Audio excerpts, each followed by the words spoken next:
So, when Sarah moved to Pittsburgh from Arizona 3 years ago, she didn't know she would fall in love with pierogies, or attend a pro hockey game, or enjoy cold weather. Although she is still learning about efficient methods of leaf removal, she is not surprised that her fellow writers at Pitt have inspired her with their talent, patience, and friendship, without which she probably wouldn't have much to read tonight. She thanks them for being amazing, and you for coming to Speakeasy. Sara Button, ever generous.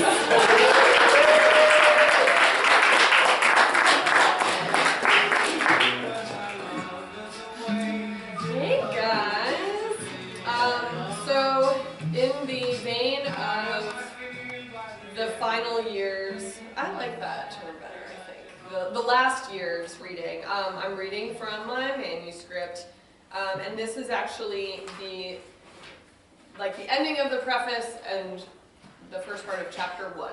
And hopefully it won't be too long. Okay. When I look at the important times in my life, my romantic life, or my traveling life, or my professional life even, which amount to the same thing, really. Movie-going has been integral. Not just movie watching, but the physical act of going to the cinema. Approaching a ticket counter inevitably manned by some teenager or young adult, exchanging currency for goods, buying or not buying overpriced snacks, and indeed they are overpriced everywhere, that is not an American phenomenon, and settling into the darkness of the theater. Tracking my cinematic experiences, I can recall when I was happy, when I was lonely, when I just needed a break. I was reluctant to embrace it, especially while abroad. It was as if going into a movie theater to watch some exported American film dubbed into the local language was some sort of cop-out of my own cultural experience. But it wasn't, and it isn't still. So in this work, I examine that space, the movie theater. From its development from Nickelodeons to drive-in to the multiplex, I look at not just how it has impacted my own life, but how it has become part of a national consciousness of community. How, when we go to the theater, we go to feel, and whether one tragic event transformed that space. In that familiar darkness of a movie theater, just after the lights go down and there's a lull in background conversation and crinkling of candy bags, I am most aware of my own mortality.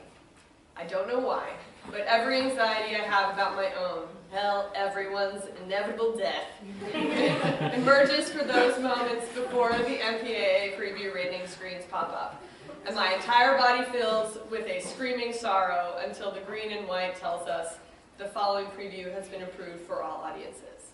But so it is. Chapter 1, opening credits. And this is an epigraph. American culture for us may be movie culture. Robert Sklar. A typical Sunday in my household meant a gathering asleep from our eyes, rubbed away before an early morning car ride to church.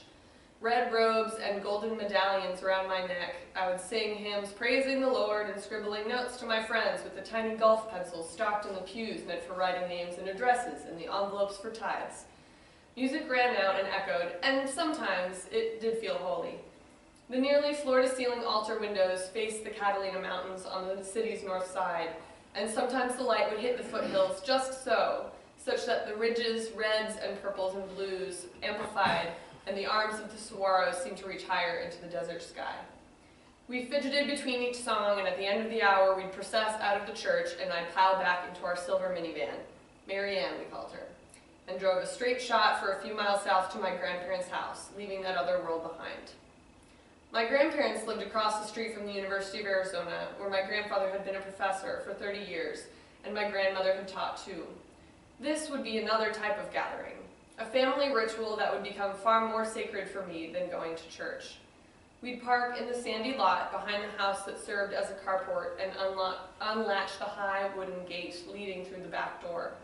Nobody used the front door. We'd pass dozens of potted plants my grandmother bent over and watered and tended, to arrive at the turquoise entryway of my childhood. The dining room table seemed to stretch for 20 feet, although thinking on it now I realize it couldn't have been that long. Every Sunday we'd use the table for brunch. Through the dining room, through the living room with a floor-to-ceiling bookshelf packed with hardbacks and paperbacks was the kitchen, where all the magic happened. Bacon crisping on the stovetop and pancake batter resting in a giant metal bowl. Used silverware and platters cluttered the counter, and Lord knows the last time anything beneath the cutting boards had been wiped clean. Along the counter, a behemoth metal juicer would sit next to a bag of oranges. This would be our task. My cousins and I would take turns. Older ones, dexterous enough to slice the oranges, would hand them off to whichever poor sap was responsible for juicing them. We'd press the half spheres down hard until we could feel the juicer spinning beneath the peel, hollowing it. We'd juice until we had a full pitcher or two, enough for the 17 of us to enjoy. All of these parts of the routine feel insignificant, but significant too. When we moved from table to couch, when we drank all the cocoa and ate all the pancakes, the rustle of the newspaper and my grandfather's rumbling voice would list movie titles and times. This was before YouTube provided constant access to trailers. We'd have to rely on the previews we'd seen and the ratings and whatever written reviews existed in the newspaper to choose what movie we'd all watch. I don't recall how often the grown-ups had to sacrifice for us kids, how often we divvied up into groups of elder and younger. Usually we were able to come to some sort of consensus, and we'd pack into Nana and Gramps' Chevy Blazer. Tan and white, that car had driven us to the Chiricahua Mountains more times than I could count. We'd been carsick in those seats, spilled snacks in them. They were the seats that transported us west.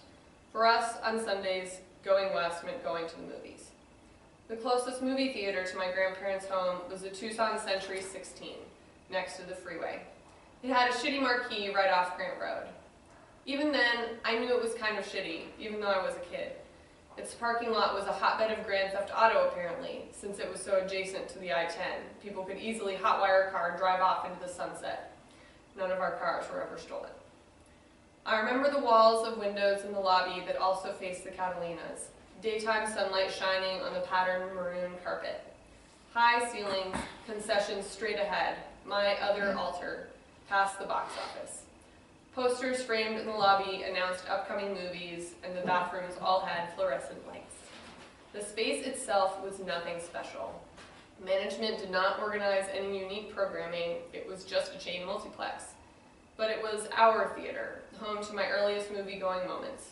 Actually going to the movies instead of watching them on the VHS tape player in my living room at home, like I had done with Annie, The Wizard of Oz, The Little Mermaid, Beauty and the Beast, Cinderella.